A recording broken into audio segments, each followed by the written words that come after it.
Bonjour à tous, bon vendredi à tous, Jumu'ah Mubarak pour les musulmans, Shabbat Shalom pour les juifs et bon vendredi aussi pour les chrétiens.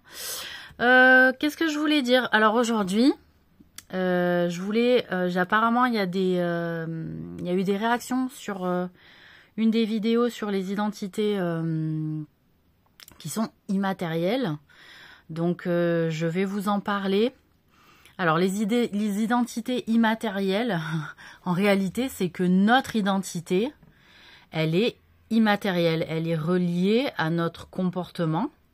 D'accord? Le comportement, c'est quelque chose qui n'a pas de texture, qui n'a pas de solidité. C'est quelque chose qui est tout le temps en mouvement. D'accord? La personnalité, c'est pareil. C'est quelque chose d'une notion abstraite. On ne peut pas dire... ce foulard est ma personnalité, ce collier est ma personnalité, ce pendentif, ça peut être un reflet de choix de notre personnalité en réalité, mais ça n'est pas une personnalité propre. Une personnalité liée à une identité, elle est immatérielle, ce n'est pas une table, ce n'est pas une chaise, ce n'est pas un mur, d'accord? Ce n'est pas un tableau, d'accord? Ce n'est pas...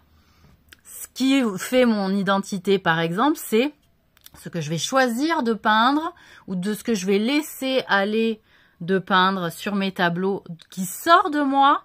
Ça fait partie de mon identité, ça fait partie de ma personnalité, ça fait partie de l'exploitation de ce que je ressens émotionnellement, de ce que je ressens psychologiquement, de ce que je reçois de la vie. En général, d'accord? De ce que je reçois de la vie. Voilà, je reçois des identités, des éléments, je reçois les choix des autres, hein. Je reçois parfois des jugements des autres, je reçois les regards des autres, je reçois les paroles des autres. Cela influe, cela agit, cela sculpte, cela forge, cela forme mon identité parce qu'en réalité, ça va dessiner ma capacité à répondre, d'accord, à répondre à ces choses qui viennent d'autres personnes notamment, d'accord. Je réagis, je dessine mes choix font partie du sculptage, hein, de mon identité. Mes choix font partie participent à sculpter mon identité, mes choix, d'accord, participent à sculpter mon identité.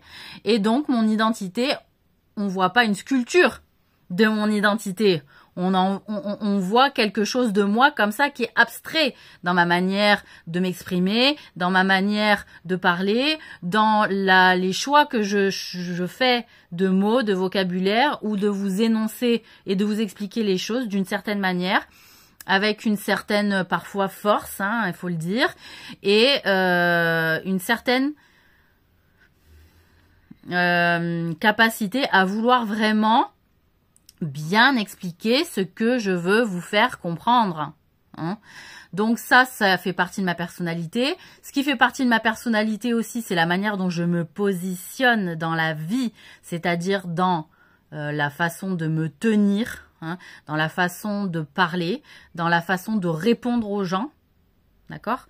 Mais encore faut-il être assez grandi, avoir assez évolué pour arriver à ce stade. Hein. C'est pas quand on est adolescent qu'on sait exactement comment se positionner, ou même quand on a la vingtaine, hein, puisque les choses changent. Hein. Quand on a 10, 11 ans, il y a un nouveau monde avec le collège, et puis au lycée, il y a un nouveau monde, et puis à la fac, il y a un nouveau monde auquel aussi il faut s'adapter, il faut apprendre à se positionner et savoir un peu mieux qui on est au travers de ses choix et de ses positionnements qui, encore une fois, sont abstraits. Et donc, ce qui dit abstrait, cela reste immatériel. La matière, c'est la table, la matière, c'est la chaise, la matière, c'est le mur, la matière, c'est le bol, hein, voilà. Donc, l'immatérialité, c'est ce qu'on est, c'est l'être, d'accord? C'est pas le avoir. Le avoir, c'est la table, le avoir, c'est la chaise, le avoir, c'est le mur, d'accord? Donc, En réalité, mon identité, elle est immatérielle et la manière dont je me positionne est immatérielle, la manière dont je me comporte reste immatérielle. Ce qui va vraiment avoir plus un impact dans la matière, dans la matière et au travers du matériel aussi, c'est les actes que je choisis de faire. Donc les actes, cela, c'est un petit peu à part, dans le sens où les actes sont la capacité à répondre d'une manière active et agissante. Agissante et active, de manière à répondre à une réalité qui est la mienne, qui est la vôtre, qui est la nôtre. D'accord ? Et donc les actes sont une démonstration de nos choix, sont une démonstration aussi de notre identité et de notre personnalité. Et donc selon les choix d'actes que nous mettons en place, cela parle de notre identité, cela parle de notre personnalité, cela parle de ce que nous voulons montrer aux gens. Voilà. Donc, les actes du faire sont souvent plus lourds et plus difficiles à tenir, d'accord, dans le temps. Les actes de la parole, le fait de parler, ça, c'est plus facile. Donc, il y a beaucoup de gens qui ont une facilité à expliquer, à parler, à raconter, à annoncer, à énoncer, tout ce que tu veux. Sauf que dans le faire, ben, c'est plus lourd. Et donc, ça suit pas forcément parce que trop de choses ont été dites et que des fois, l'expérience du faire n'est pas au rendez-vous. Et que du coup, bah, ça suit pas dans les actes.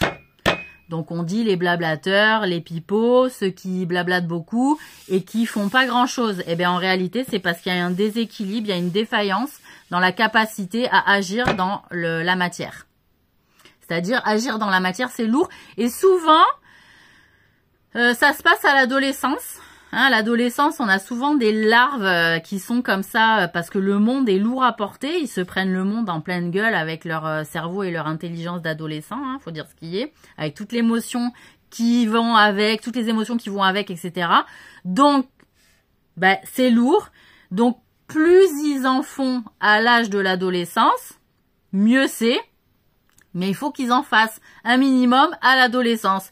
Parce qu'après, voilà, ça en fait pas des gens très très actifs. Donc plus l'adolescent est actif, en réalité, plus la personne adulte sera active. Voilà. Et il y aura un sens entre ses paroles et ses actes. Voilà.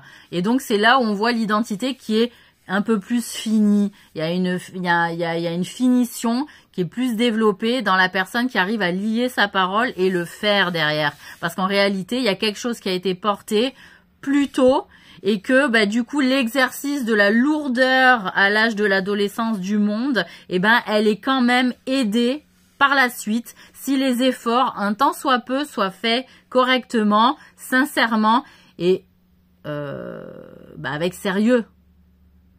Voilà. Donc c'est tout ça qu'il faut analyser, qu'il faut regarder et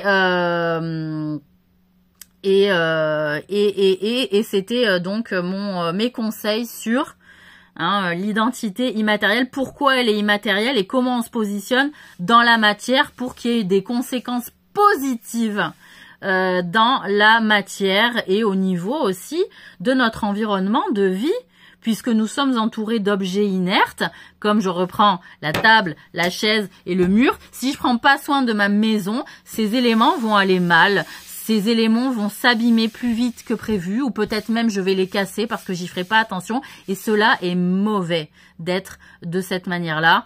Il faut en réalité prendre soin de notre environnement et pour ça, il faut d'abord soin de notre identité immatérielle. Pour prendre soin du matériel, c'est comme ça. C'est la première chose à prendre. Donc, les personnes qui prennent soin de l'identité immatérielle des êtres qui les entourent prennent soin en réalité de tout, de l'organique et prennent soin en finalité de la matière aussi. Parce qu'elle vient en finalité, c'est pas en premier que vient la matière.